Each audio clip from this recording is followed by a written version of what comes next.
Oke, Assalamualaikum warahmatullahi wabarakatuh. Eh, Sebelumnya, perkenalkan nama gue Muhammad Sadam. Gue dari Fakultas Psikologi di Universitas Muhammadiyah Profesor Dr. Hamka. Dan di sini gue akan membahas tentang teori-teori psikologi komunikasi. Nah, teman-teman, jadi sebelumnya psikologi komunikasi adalah bidang yang mempelajari bagaimana proses komunikasi mempengaruhi perilaku, pikiran, dan emosi individu.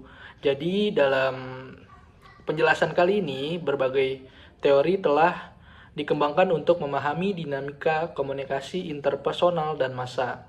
Nah, teman-teman, di sini gue akan membahas 5 poin penting dari beberapa teori yang ada di psikologi komunikasi. Nah, jadi yang pertama ini ada teori interaksi simbolik. Nah, jadi teori ini dikembangkan oleh Giorgio Herbert Mead dan Herbert Bulmer. Jadi inti dari teori interaksi simbolik ini makna dibentuk melalui interaksi sosial, di mana individu berkomunikasi menggunakan simbol seperti kata-kata dan gestur yang memiliki makna tertentu. Nah, dalam teori interaksi simbolik ini melibatkan proses. Ya, prosesnya ini ada 3 tahap.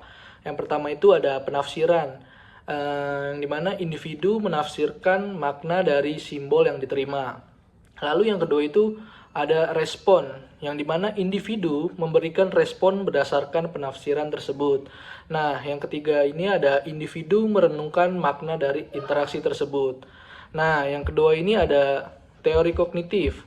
Jadi, teori ini berfokus bagaimana proses yang mempengaruhi komunikasi. Nah, salah satunya pendekatannya adalah teori proses kognitif. Nah, yang menyatakan bahwa individu memproses informasi secara aktif. Nah, poin-poinnya ini sama, ada 3 poin. Yang pertama ini ada perhatian. Nah, perhatian ini menentukan informasi mana yang akan diproses. Nah, yang kedua ini ada pemahaman, yang dimana menginterpretasikan dan menyusun makna dari informasi. Nah, yang poin ketiga ada penyimpangan, yaitu dimana nih kita mengingat informasi untuk di masa depan. Nah, yang ketiga ini ada teori agenda dan setting. Nah, teman-teman, teori ini dikembangkan oleh Maxwell dan Donald Shaw. Jadi, teori ini menjelaskan bagaimana media massa dapat mempengaruhi opini publik dengan menentukan isu mana yang dianggap penting. Nah, poin-poinnya ini sama, ada 3 juga, teman-teman. Yang pertama ini ada agenda media.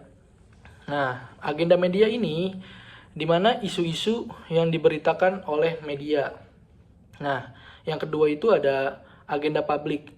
Jadi, isu-isu yang dianggap penting oleh masyarakat atau publik. Tuh. Nah, yang poin ketiga ini ada agenda kebijakan.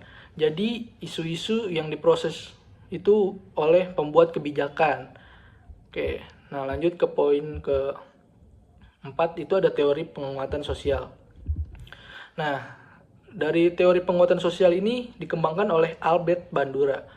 Jadi, Albert Bandura ini menyoroti pentingnya observasi dan modeling dalam proses pembelajaran sosial. Jadi dalam konteks komunikasi, individu dapat mempelajari perilaku baru dengan mengamati orang lain, yang dimana konsekuensi dari perilaku tersebut ada beberapa elemennya. Nah, yang pertama ini ada model. Jadi dalam model ini, individu yang diamati oleh model tersebut. Jadi sebelum diamati, teman-teman semua harus mempunyai model. Nah, yang kedua ini ada penguatan. Penguatan ini dimana konsekuensi positif atau negatif dari perilaku. Nah, yang ketiga ini ada observasi, yang dimana observasi ini itu proses melihat dan meniru perilaku orang lain. Jadi kita tuh mengobservasi orang lain tersebut gitu. Nah, yang kelima ini ada teori keterikatan.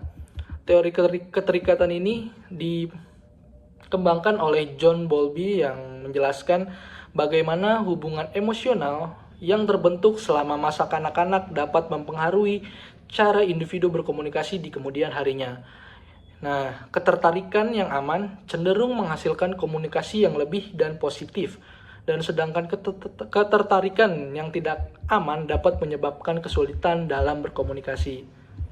Jadi teman-teman, kesimpulan semuanya dari 5 teori yang udah saya bacakan itu, dari kelimanya memberikan wawasan mendalam tentang bagaimana individu berinteraksi dan berkomunikasi.